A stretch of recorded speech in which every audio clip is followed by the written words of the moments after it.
Hey, you guys, welcome to Spirit Led Finances. I am Nurse Abalori. I am here with a quick walkthrough for something that I've put together for those people who are just starting their budgeting journey. And it is the Centsible Budgeting Guide. And it's basically a guide that I put together because one of the things that I've noticed out here in the budgeting world for people like me, people who have either been budgeting, just started budgeting, or they're trying to figure out how they're going to prepare themselves to go into a debt-free journey. One of the things that I've noticed is there are so many planners on the market. There are so many budgeting tools out here, from paper planners to digital budgeting planners to just you name it. People are, have their own stickers. They have their own debt savings jars and envelopes and things like that. But one of the things that I would like to bring forth is taking it back to sensible basic budgeting, just sensible basic budgeting for the beginner. When people are starting out budgeting, a lot of times they don't have the necessary tools. They don't know where to begin. They don't know what they should use, what's going to be beneficial to them, what's not going to work, what is going to work. So people are exploring different options when they are in this budgeting realm, or when they begin this budgeting journey to become debt free. And so I kind of wanted to ease that again with so much being on the market, so much that is out there. One of the things that I highly wanted to do was bring it back to something simple and something very, very basic that we all can use. Even if you are an experienced budgeter, you can use this. Even if you just want to take it back to the basics and you've had so much budgeting stuff, but it's now becoming cumbersome and it feels like more of a job versus a journey, this is for you. And so, you guys, I put together the Centsible Budgeting Your Money Management Planner. And again, Centsible Budgeting by me, we don't need a whole lot to budget. We don't need, a lot of tools and a lot of things to budget. All we need is, as I like to tell people, we just need to take paper to pen, paper to pen to paper, pencil to paper, and start the journey. And again, it doesn't take much for us to do this. So as we get into sensible budgeting, I always want to start things out with a 28-day gratitude journal challenge. One of the things that has greatly helped me in starting this debt-free journey, or becoming as debt-free as I can possibly be, is being thankful for just, let's be honest, being in debt. If it wasn't for me learning better money habits, better budgeting habits because of being in debt, I wouldn't be where I am right now. And that's essentially moving from 16 or 17 bills down to, like, I want to say 12-ish, 11, between 10 and 12 in the last month. And if you guys want to know how I've been doing this, you can visit my YouTube channel, Spirit Led Finances, and you can see how I've been doing that. But I will say a lot of it has to do with having multiple side hustles. But I always like to start my day in gratitude, being thankful. And this is a 28-day gratitude journal challenge. So I'm encouraging you guys, not only should you have a budget planner, but you should also have a journal to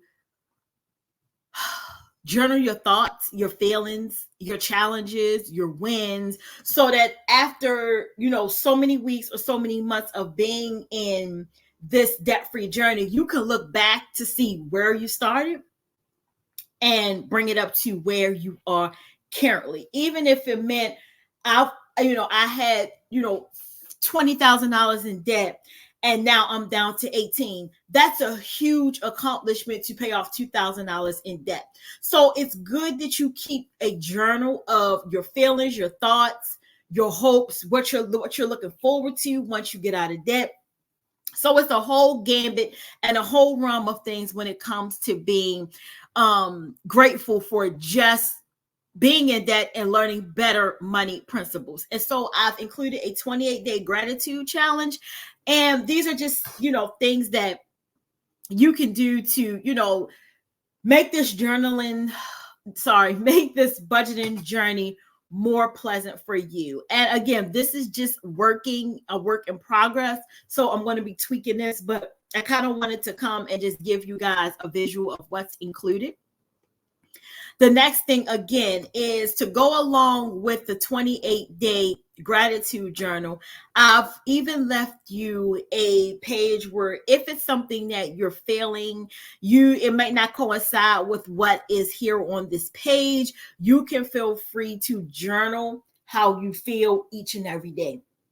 So you don't have to necessarily use it. This is just giving you some ideas for you to be grateful about during your debt-free journey. But you can also choose to write how you feel in this journey, be it good, bad, happy, sad, whether you're anxious, whether you've been depressed about the journey, whether you are a happy anxious because this is the year that I'm going to start the journey. This is the year that I'm going to get out of debt. This is the year that I'm going to be closer to being out of debt. We always, always, always want to start with gratitude, and I've included that into this budgeting guide. And again, so one of the things that another thing that helps me is decluttering. When I started getting serious about getting out of debt, one of the first things that I did was get rid of things in my home. I started doing more organizing, more DIY projects. I'm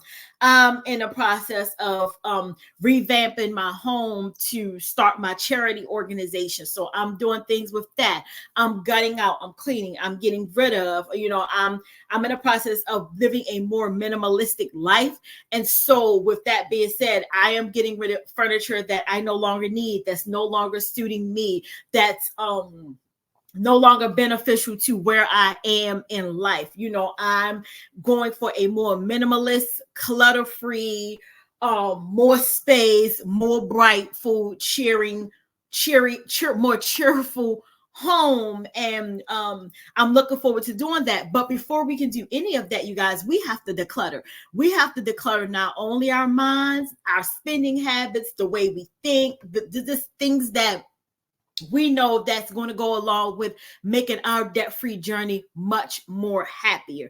And so I have included a 30-day decluttering challenge. And again, these are things that you can do in your home. You don't need money to do this, such as getting rid of old shoes, organizing your nightstand, organizing your t-shirts, going through your jeans, going through even expired beauty products, makeup that you no longer wear, just things that we hold on to. And sometimes we don't mean to hold on to them. It's just that we collect these things, we let them sit, and then we forget about it, especially when it comes to, old expired things. So this is just something that I threw in here that, that can help you along with this debt-free journey.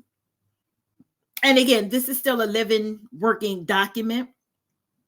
One of the things that, I'm gonna keep saying one of the things, but another thing that I think is important that we talk about is our mental health through this entire debt-free journey. For me, going through this journey, let me take you back. The whole month of March, because we're in April now, I dedicated that whole month to just working, picking up more hours at work, doing my side hustles, doing things that I know that's going to generate me more income. And to be honest with you guys, I felt so great mentally. I was already feeling great because I knew I was going to be getting into this journey anyway. but the feeling of when I went out and I worked, and for you guys who are new to me, I am a nurse, and what a lot of nurses are doing now is we're getting what's called daily pay. So they take once you work your shift, they give you about 75-85% of your pay, and then the rest they hold pretty much in the account, and then they divvy it out to you on payday. And so with me going into daily pay, being able to, soon as I work at night, so I work 11 to 7. Soon as my shift is over, I'm usually out of the building by 8:15 once I give report and I get to charting. Once I get home, shower, get my breakfast in, typically I have a deposit that day of my work that I had worked the previous shift the night before. And this has also greatly helped me to get out of debt. Even the money that I make, I have been able to pay off just the little small debts with just working, 1 8-hour shift. And imagine just last week and a week before, I covered with one of the ladies who was on vacation. So I worked pretty much out of her 10 days. I worked 7 of those days where I was able to generate more income to help, with getting out of debt, pay my debts off, and it worked. And so mental health is important. Whether you choose to use this weekly or daily, this is an option for you to print off, to set your own, put it in your own debt planner. So every day you can do a mental check-in of how you're feeling in your debt journey. And even if it's not your debt journey, just how you're overall feeling when you wake up. If you choose to do this at night, how was your day? Did your day start out great and then it went to hell? Excuse my language. Or did it start hellacious and then as the day went on, it got increasingly better?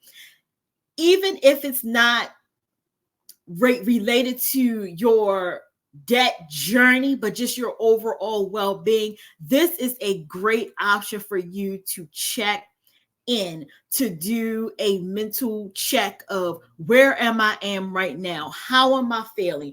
What's going on that is making me feel like this? And so I think this is a great way to include this into your debt-free journey. And again, these are things here, a to-do list of things. And, these things I have just put in there just to,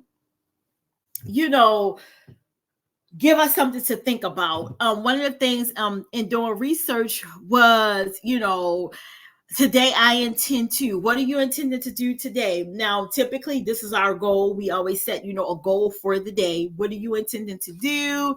What is your, day-to-day list, an evening list, whatever. Again, it's a working document.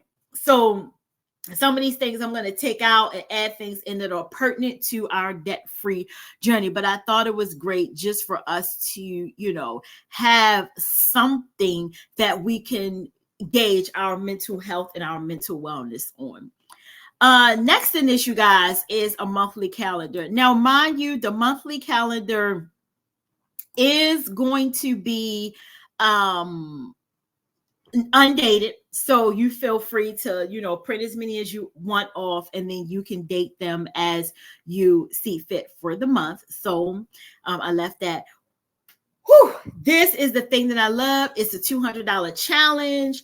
I did not do the $200 challenge for the month of March because I wanted to dedicate those funds to paying off certain debts. And so I did not do my 200-day challenge. But the 200-day challenge, you guys, is simple. You just look at your days, and each day is what you are going to put into your savings bucket. I suggest that you transfer the money over into a high yield savings and let it stay. That is what I have done, and that is what I am doing for the month of April and beyond, because I was able to dig into a significant portion of my debt to pay it off.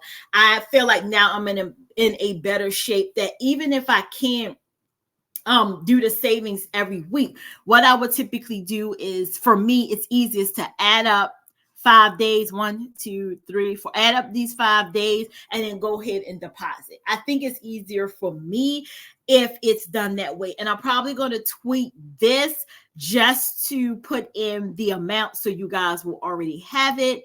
And yeah, it'll be easy for you to know, instead of every day I want to deposit, what can I deposit on a weekly basis so that you will know what you will need to deposit for the week. So again, this is a breathing document. I'm still working on it, but I just kind of wanted to give you guys a glimpse into what's going to be in it. We're going to go into your monthly budget. So this is for your monthly expenses. And feel free, again, these will be I didn't put any words on these, such as like rent, mortgage, gas, electric, because I want you to tailor it to what you are choosing it to be. And so, yeah, that's in there for you. Then home bills. So there's really not much difference between a monthly budget and a home budget, but I still wanted something that you could kind of get a snapshot of your month with. Home bills, again, this is for you to write out your home bills. And again, this document is sort of similar to that document, but you can use it any way that you choose. But this specifically is for your home bills. The next one is miscellaneous debt. Now, this tracker is actually what I use to put down the old debts. So like, I have some, what do you call it? Tolls that I need to pay, a dental bill, a medical bill. Excuse me. So this paper, this sheet is what I'm using to put those type of debts on. Anything that's not like a credit card debt or a loan, just nuisance debts. I like to call them nuisance debts. If you got to pay for tolls, if let's just say you have tickets that you have to pay for, anything that typically is not going to fall in a category of a monthly budget or your weekly budget or your loans and credit cards and things like that is what I use this sheet for. Business bills. If you're like me and you own a business, then you know that every month you're going to have business expenses unless you're a type of person and you can pay your expenses for the year. It's great if you can pay them for a year. I have not gotten to the point where I can pay all of my bills for all of my business bills for a year, just because some of them can be quite expensive, such as your website and things like that. For the year, it may be $300 or $400. So I just simply right now am choosing to pay each bill as it comes. And I list them here so I always know what they're due. And yeah, you can kind of customize these sheets as you see fit. Sinking funds, I'm not sure if you're into sinking funds, but I'm thinking about creating a separate sheet for that. But again, it's just giving you a general snapshot of what you need to pay. This right here is the weekly, I like to say your weekly budget planner. Right here, you put your date. This is a snapshot. So let's just say Monday, you go to work, and then like me, if I go to work Monday night, then I know Tuesday morning I have a pay. So probably here Tuesday, I can write down, I can look at my desk and say, okay, today I'm going to pay my tolls, and then I'm going to pay my light bill, something to that. It's giving you a quick view of what you're intending to pay for the week. Now, again, everything changes. Nothing is set in stone, because again, you may have an emergency come up. You may have a bill that accidentally slips through the cracks and then money is debited out of your account. But again, this is just a snapshot of you to see, this is what I would like to do Wednesday. I would like to pay off my Macy's credit card. So I'm going to do that Wednesday. Thursday, looking ahead, I'm going to save for the week. So this sheet is just going to be your snapshot for the week. And I usually use this and put this in the front of my calendar so that each day when I open up my book, and I do use my budget journal every single day. I'm looking at it every single day. And And again, I made an appointment schedule, you guys, because some of us, I have used planners, and I bought a planner from Target this year, and I was highly, highly disappointed in it because it was a spiral ring and the whole thing just keeps falling apart. So I've just decided to do away with probably purchasing planners, and I'm going to go ahead and just make my own planners. My daily appointment schedule for things that I have to do. That is what I'm choosing to do, because at this point, it's better probably for me to make my own and do a disc bound. So if you have used the Happy Planner or the Classic Planner, and some of them have the circle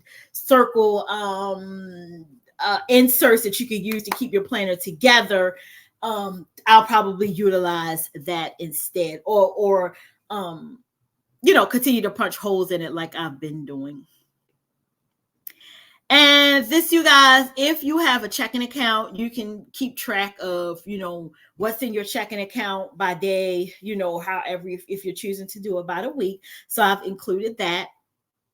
And this is not going to be dated as well, but I've dated them because I'm printing them out as I'm working on them for my own. And that is it, you guys. I'm going to be adding to this because I have another live working planner that's similar to this that I'm kind of tweaking, and I'm probably going to combine them together to make one simple budgeting planner for you guys. So it's going to have a few more pages included. But overall, this is the finished product, and not finished product, but this is the working template. And as soon as it's available, I will let you guys know. But until then, you can follow me on Facebook, Instagram, and YouTube as Spirit Led Finances. And yes, I will talk to you guys soon. Bye. Don't forget to like, subscribe, and comment, but more so just support my channel by commenting, and I look forward to talking to you guys again soon.